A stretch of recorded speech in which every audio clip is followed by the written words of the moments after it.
Conciliarism was a reform movement in the 14th, 15th and 16th century Catholic Church which held that supreme authority in the Church resided with an ecumenical council, apart from, or even against, the Pope.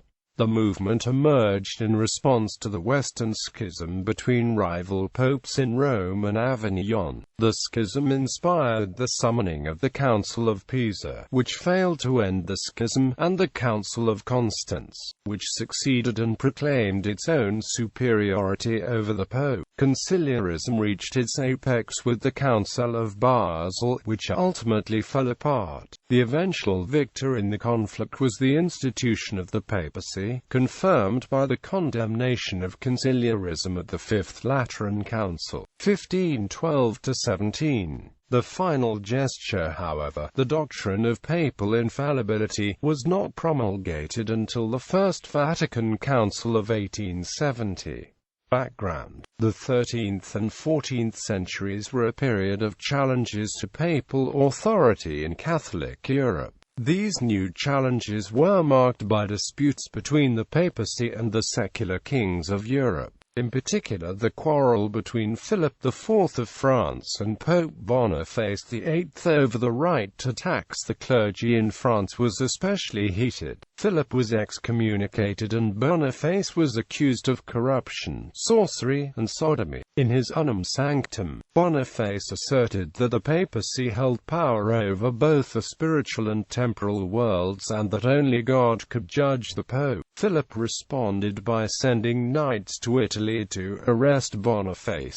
Though the mission eventually failed, the Pope died just 3 weeks after his release because of the trauma of the experience and a high fever. This was followed by the move of the Roman papacy to Avignon, France in 1305. Although the move had precedent, the Avignon papacy's image was damaged by accusations of corruption, favoritism toward the French, and even heresy. Indeed, Pope Clement VI, who was criticized for his apparent extravagant lifestyle, asserted that his predecessors did not know how to be pope. During the span of the Avignon papacy, all the popes and most cardinals and curial officials were French. The reputation of the Avignon papacy led many to question the absolute authority of the Pope in governing the universal Catholic Church. The Western Schism was a dispute between the legal elections of Pope Urban VI in Rome and Pope Clement VII in Avignon. The schism became highly politicized as the kings of Europe chose to support whichever pope served the best interests. Both popes chose successors, and thus the schism continued even after Urban and Clement's deaths. In this crisis, conciliarism took center stage as the best option for deciding which pope would step down. The cardinals decided to convene the Council of Pisa to decide who would be the one pope of the Catholic Church. The council was a failure and even led to the election of a third pope. The Council of Constance successfully ended the schism by deposing 2 popes. The third pope abdicated and electing a successor in Martin V.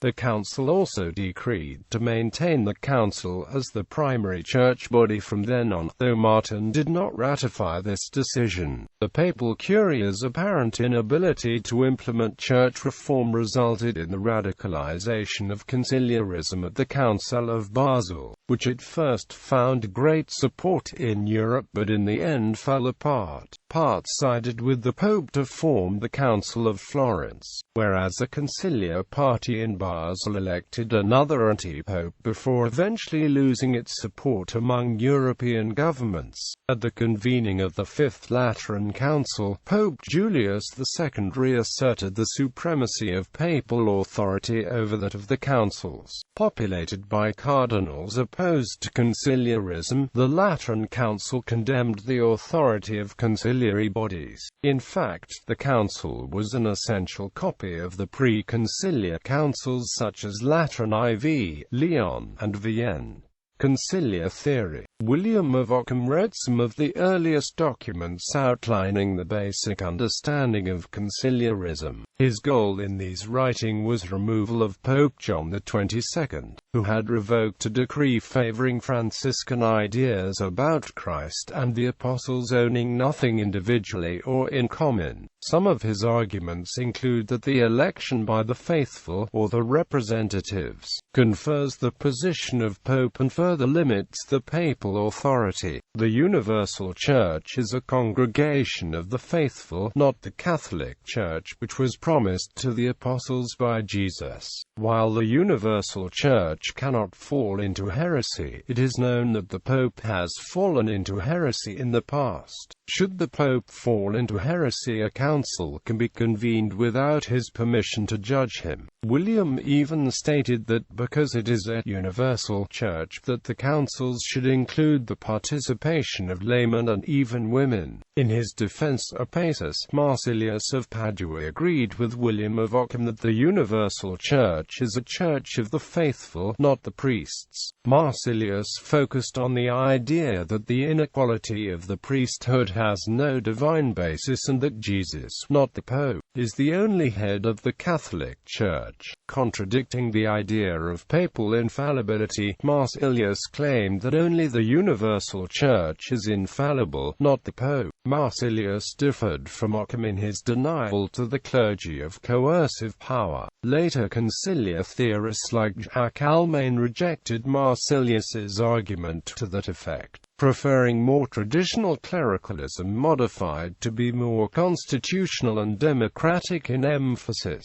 Conciliar theory has its roots and foundations in both history and theology, arguing that many of the most important decisions of the Catholic Church have been made through conciliar means. Beginning with the First Council of Nicaea, conciliarism also drew on corporate theories of the Church, which allowed the head to be restrained or judged by the members when his actions threatened the welfare of the whole ecclesial body. The canonists and theologians who advocated conciliar superiority drew on the same sources used by Marsilius and Ockham, but they used them in a more conservative way. They wanted to unify, defend and reform the institution under clerical control, not advance a Franciscan or a lay agenda. Among the theorists of this more clerical conciliarism were Jean Gerson, Pierre Daly and Francesco Zabarella. Nicholas of Cusa synthesized this strain of conciliarism, balancing hierarchy with consent and representation of the faithful. John Kilcullen wrote, in the Stanford Encyclopedia of Philosophy, that in France conciliarism was one of the sources of Gallicanism, opposition to conciliarism. Many members of the Church, however, continued to believe that the Pope, as the successor of St. Peter, retained the supreme governing authority in the Church.